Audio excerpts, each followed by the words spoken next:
Hi everyone, welcome back to the Toffee Blues, your source for all things Everton. Today I'm joined by Teddy and also Owen as usual, and we're going to be talking about Everton's 1-0 win over Sheffield United at Bramall Lane last night. Owen, I'll come to you first because it's obvious you want to get your catchphrase in early. How big is that win for us? Yeah, get your dabbers out, everyone. It's another episode of Owen Park's Bingo. Are you ready? Yeah, we started off, and you can tell from minute one, despite the fact they've got about 2 points or whatever, and they're really struggling at the moment with our sort of free-flowing run of injuries. It was another game where the old clean sheet mentality was brought out the book, because from minute one until minute 90, the idea was to not concede a goal and hope we found a moment. We did it. We did it very well. Professional job in Sheffield United, I think. Back four again, didn't give nothing away. Weren't as creators as we would possibly be like to be, but look, it's Christmas on a fucking freezing Boxing Day night up at Bramall Lane with the pissing down rain. I'm not complaining at all. Me and Teddy said on the preview we would have the scruffiest, ugliest, vilest 1-0 win in history.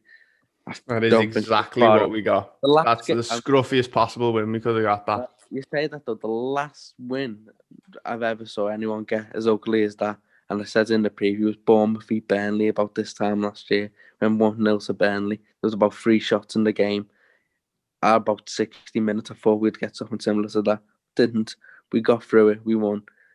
And yeah, utterly delighted we're second in the Premier League on 29 points. But I mean, you wouldn't know about the media reaction to Everton win because I know. Leicester is still in the title race apparently. So, but we're second. Let's just keep putting our wins on the table and see where it takes us.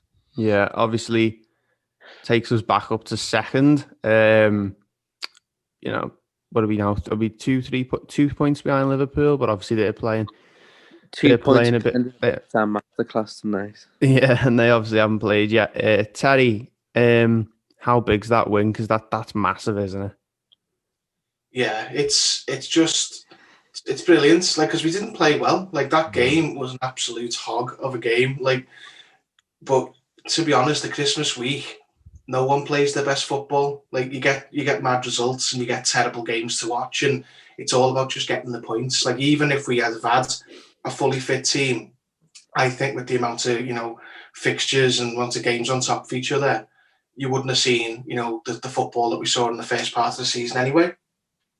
Just through, I mean, let's be honest, if James Rodriguez had played in those conditions on Boxing Day, he'd have banged the transfer question this morning. It was just grim, wasn't it? It was horrible. And let's be honest as well, like, we didn't play particularly well. We looked like we did in the Man United game, barring the maddened 20 minutes where we couldn't keep hold of the ball. But the opposition weren't as good as Man United. They had nothing about them, Sheffield United. And then when when the chance came, we just took it. Like the big chance the big chance that fell our way. And credit to Sigurdsson. A lot of people felt like he cost us 2 points against Burnley when he didn't score, when he was through on goal. Well, that wasn't the easiest goal to score last night, and he's slotted it. And he's earned us the 2 points there, and he wasn't having a good game, but he's produced when he needed to, and here we are sitting second. It's this time of year. I don't need to see great football. I need to see points on the board, and that's what we got. Yeah, Gilfie obviously. must have known the script for that Burnley game. You don't beat a clean sheet mentality derby. So both Clean teams are sheet just, mentality, the Owen we Park just get a derby. point and then we beat the rest of them who just want to play free flowing football. Yes, Sheffield United weren't very good. They didn't have any quality in the final third, and everyone else in the Premier League you can look to, maybe West Brom, they have something just to worry you. They have absolutely nothing, and Yeah. I'm very confident that they will be in the Championship come May. For most of the game, up until about the last 5 minutes after we scored, it genuinely looked like 22 men had won a competition to play football at Bramall Lane. That's what it looked like because the quality just was not there for But we didn't 85 need to be. minutes. We didn't really need to be because we've seen the sort. I was saying to someone before the game that if you put, we're in the top four of the Premier League due to sort of a run with our first 11. if you put our second sort of team down, what we put out last night, that's comparable to some sides in the bottom half of the table, because there's just not the same level of quality that there is with our first team. So I find I look at the squads Leicester, United, and Chelsea have, and I do wonder how somehow we found ourselves being able to get in the mix with them. But there's some really good options that they've got off the bench and in their first team. We don't have that level of options yet, but we make up with it with that kind of spirit we showed yesterday. It's crazy to see us that high in the table around this time of year, especially you mentioned there about we've got like zero squad depth, in my opinion. I think that's, and you say like, is that what's gone wrong for us? But nothing's really going wrong for us at the moment, and we're sat in second. But that, for me, that was the problem, because had we had Alan, Rodriguez, Richarlison there last night, we would have been about 3-0 up at half time, I thought, because they were just pretty poor. Terry, what did you make of the performance? Well, it's just, as I said before, it's just a needs must performance, isn't it? Like you said then, like if those players had been in, you'd have seen more goals.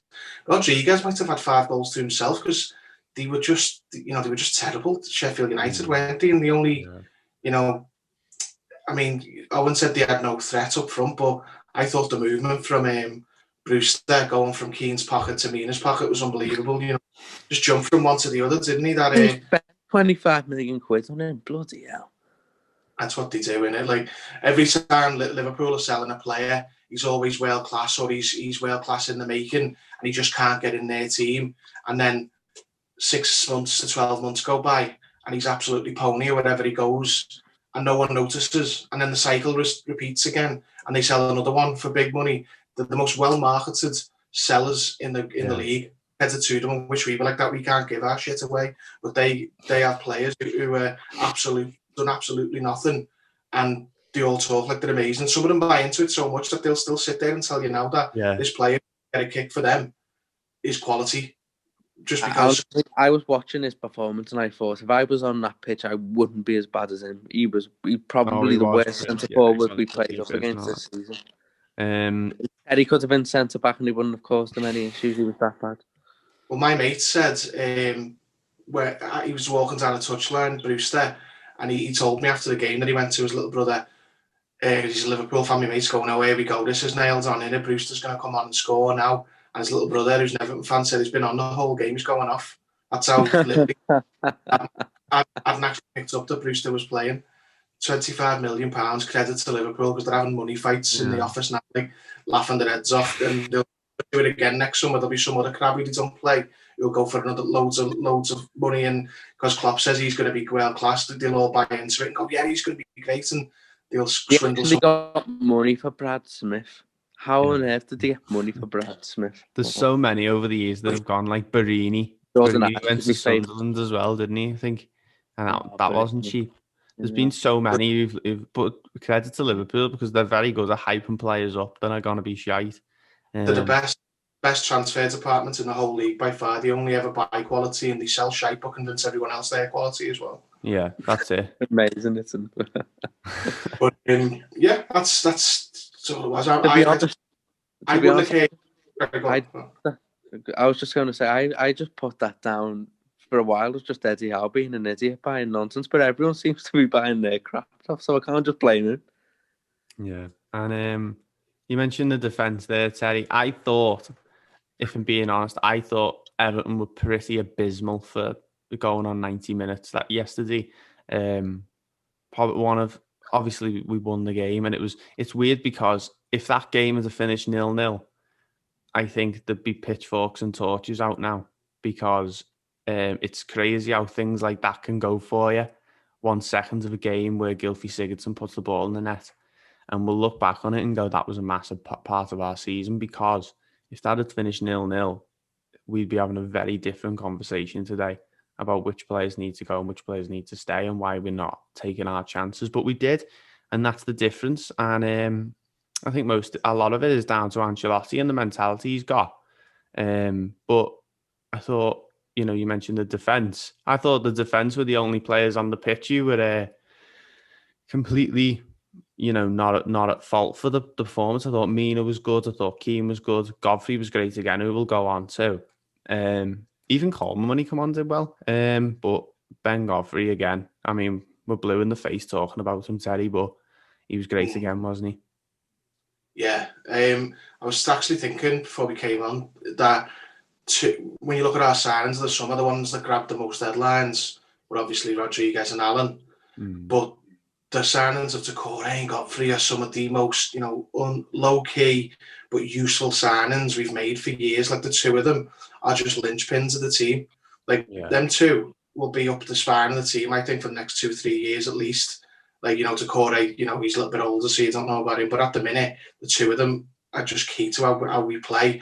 And all the defence, like, even when we've not been playing well attacking-wise, like we weren't against Sheffield United and, Man United, the defensive shape has been good throughout all the December games. And, owing to the fact that a lot of it is, necessary because we haven't got the attacking, talents available to us at the minute, Luca Dean's chance creation, Rodriguez, what have you.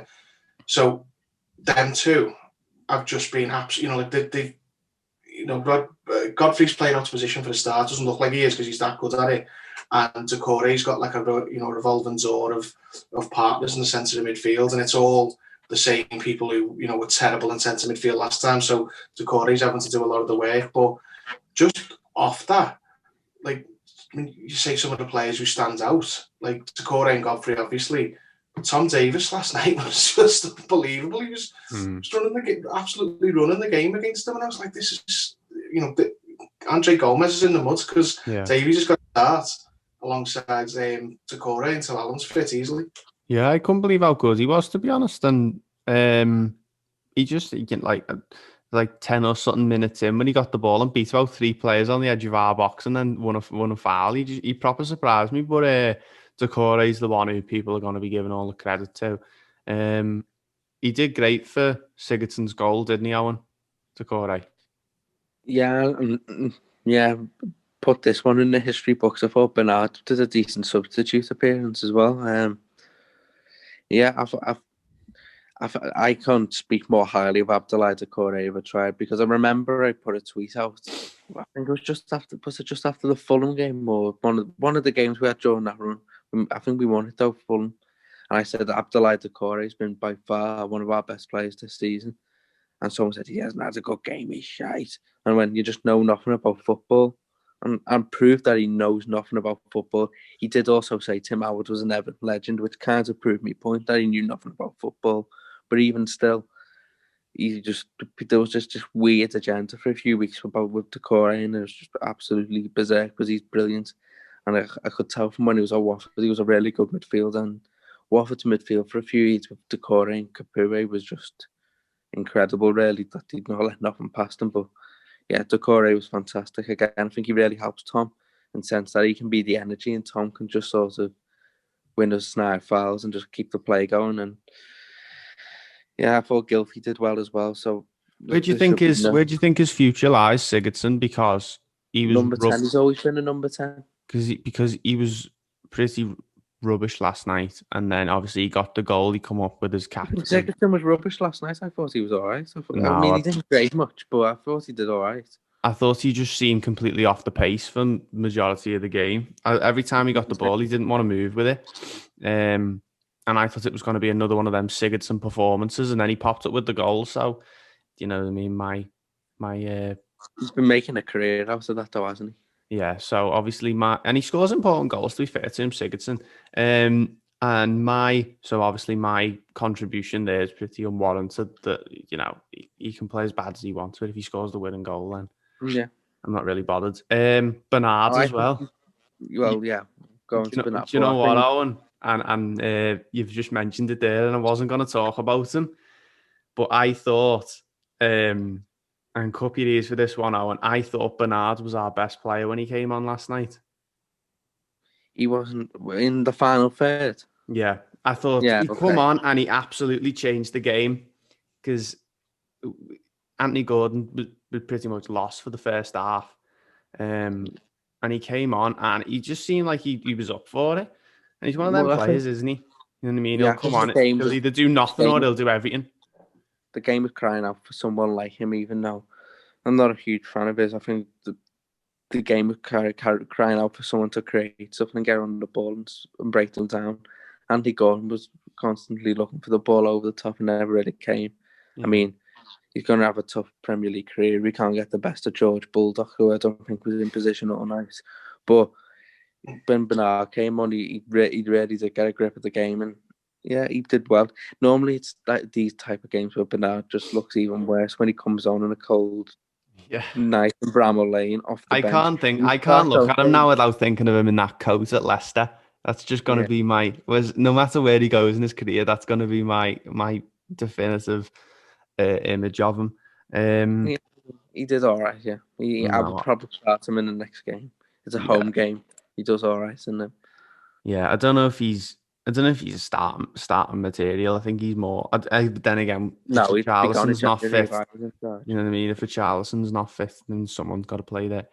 Going on to the Charlison, Terry, how much did we miss him last night? We always do, don't we? Like, you know, you said then about Anthony Gordon. Like, everyone was crying out for Anthony Gordon to come in when Charlison was suspended. And I still stand by that. I think it would have been a more appropriate, like, swap out at that time.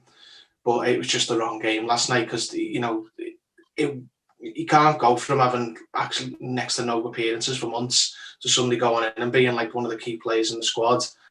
We are going to miss him, but I agree with Owen. I'd start Bernard next game just because I think the way he played against Sheffield United, he's earned that. You know what I mean? Like, we're going to be playing against Man City, so it's not even as if Gordon gives something particularly extra defensively compared to Bernard. I know Bernard's not the best defensively, but it's not from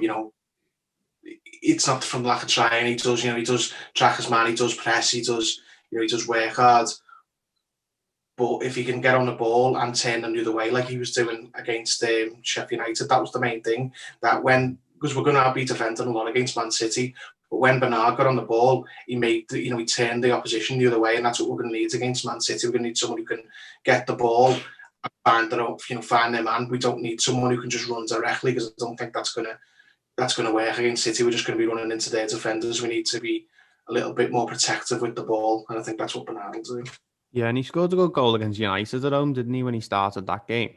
Oh, and the last point I want to make, and I'm going to ask both of you, Dominic Calvert-Lewin, because last night I don't think he was fit. Do you think he needs a rest? No, he's played, I think, every game since the one of the cup games. I think he was unlucky as well, because I think if Richarlison had not have got a concussion against United, he wouldn't have been playing last night, Calvert-Lewin. But I think obviously Ancelotti's looked at, if we don't have Richarlison in the team, Calvert-Lewin's our only sort of attacking option. You can't get away with none of the front three playing at the same time. I felt a bit sorry for him last night because This just goes back to my original point now about the lack of squad depth. We loaned Moise Keane and there was no other forward player coming in to replace him. It's ridiculous, honestly. Moise Keane, I feel personally, even though he didn't pull up many trees or having, is a better centre forward for me than Cenk Tosun. Yeah, so, I agree with that. I'll be honest. Even he was getting goals towards the end. I think he weren't great, he weren't vintage, but he was starting to get a run of goals. Obviously, the management team didn't decide that he wasn't for us in terms of what he was given. But if he was getting loans out, someone, even if it was a loan, had to come in, because Dominic Calvert-Lewin can't play every game until next month. No. One of these 2 games now, he can't play. So, and he won't play the Rotherham game, I imagine. So, we need some help in January in terms of forward options. He did look tired, I admit. He still could have got a goal, by the way. Yeah, he could have. He was really close. And that pose when we scored, he just stood there with his arms in the air, which was great as well. It'll probably make us grimace a bit, but I probably will throw Tosin in for City. I think we're more likely to be West Ham than Man City.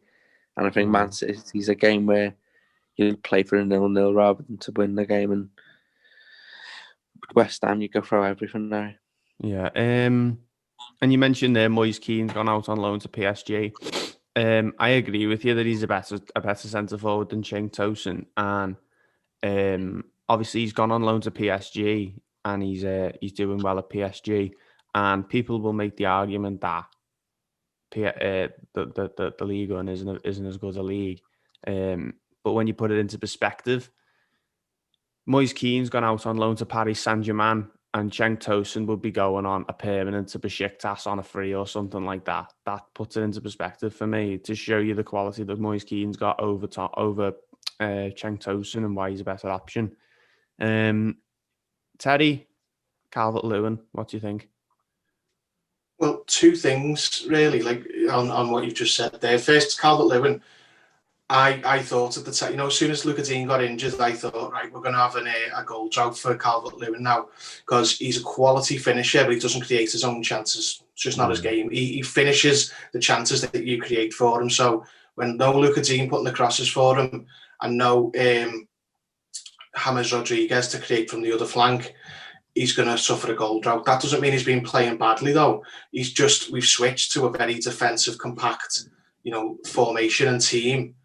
And that will stifle him forward, but he's still doing his part. He's been unlucky. He scored against Arsenal, or after a fashion, it was an own goal.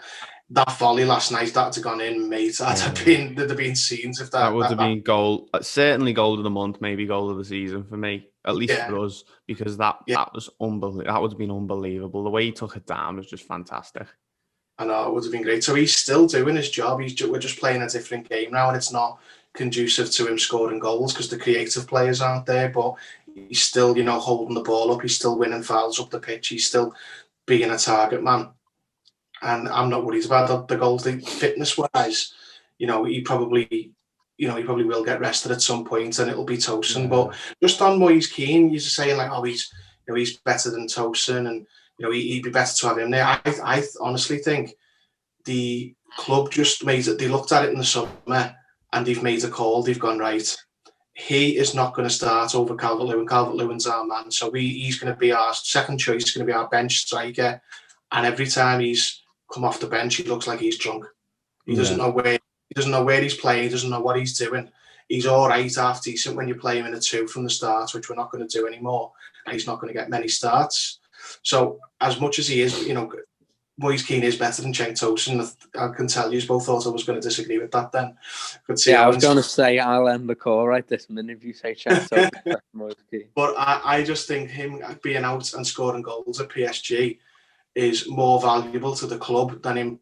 Yeah, I agree with you there, Terry, that it was a good thing. My issue isn't loaning him. My issue is not replacing him. Yeah. Yeah, I think, you obviously don't know what was presented to them, what was available in the summer. I would have much preferred, a different striker to Tosun on the bench. Yeah. But I think they've obviously sent Moise Keane out and said, listen, he's young, we'll get money back for him. He's bagging at PSG now, so we'll get our money back or maybe more for him in the summer, and we'll spin that round and get a player who suits what we need more. I think they just thought, the short-term pain of just overplaying Calvert-Lewin for the first, hopefully just the first half of the season, because I think, in January, that should be something we look at, whether it's a loan, whether it's a cheap, like pre-contract or whatever, or, like Milik, just someone like that, Milik, I don't know how you say it, but from Napoli. But Ivan Toney's linked as well. Terry, what do you think of that? From Brentford. He's only been at Brentford 5 minutes. He won't leave you. Yeah. They're going for promotion, though. You want him to sell him mid-season. Yeah. I don't think we're going to get anyone. He's young, isn't he? How old is he? I think he's about 24. 21 too. We're not going to remember. I'm not sure. We won't bring in anyone that young because they know they're going to. It's a little bit of the Harry Kane syndrome. They know that Calvert-Lewin's going to start every game. I think they'll bring in like a 28-year-old with experience who'll come in and like Josh King, someone like that, or like right, 24. Yeah, 24. But let's be honest, we're now on. We've had the Boxing Day game, and we're only now starting to say, should we rest Calvert-Lewin? And even then, he hasn't been injured, so we've got away with it. We've made that call and gritted our teeth for the first half of the season, and it's paid off. But now they probably think they don't want to use Tosun; they want him gone. But they just think, and we'll just grit our teeth and hope we don't have to use him. Yeah. There's a reason you haven't seen him coming off the bench for weeks, because he's not in the plans. He's going to go as well, and then they'll have a clean slate, and they'll just have Calvert-Lewin plus another Carlo striker in the mould that he wants, who does that bench job and does that resting job, and it could be Josh King. I mean, that one probably I don't was. even know if he scored a goal in the Championship. That was much as I did like him in the Premier League. So, Well, he ticked all the boxes, didn't he? As long as it's not Troy Deeney. No, Teddy's made a good point there. If it's going to be an Ivan Toney, or if it's going to be a Josh King or someone like that, they're going to be players that I'd be better playing in a 2 with Calvert-Lewin. They're, in my opinion, probably just another Moise Kean type of player. I think the better option would be to go for a ready-made European striker, someone like Milik, and that's going to be the better option. My suggestion would be Weghorst from Wolfsburg, because he's a really good striker. He's really tall, clever, knows where the net is. I think he would do that bench job. I think you could imagine he's a really good striker. He could probably start, to be honest, in some point. But you could imagine if you're 1 down with 20 to go, if you brought him on, and you threw crosses in the box, it's going to be difficult for the opposition. It reminded me of, do you remember a couple of seasons ago when Harry Kane got a bad injury halfway through the season and Tottenham signed Llorente? It's going to be better than him. It's going to be that. It's going to be that sort of thing. We're going to sign a ready-made 6'4" big lug to go up front whenever Calvert-Lewin's not playing, to play against teams like City, or to finish your team off, where it's like, because obviously last night Calvert-Lewin didn't look. If we had a fully fit Milik in the team, we would have battered them last night. Yeah, I think it's that thing of options again, isn't it? We're just trying to get through games.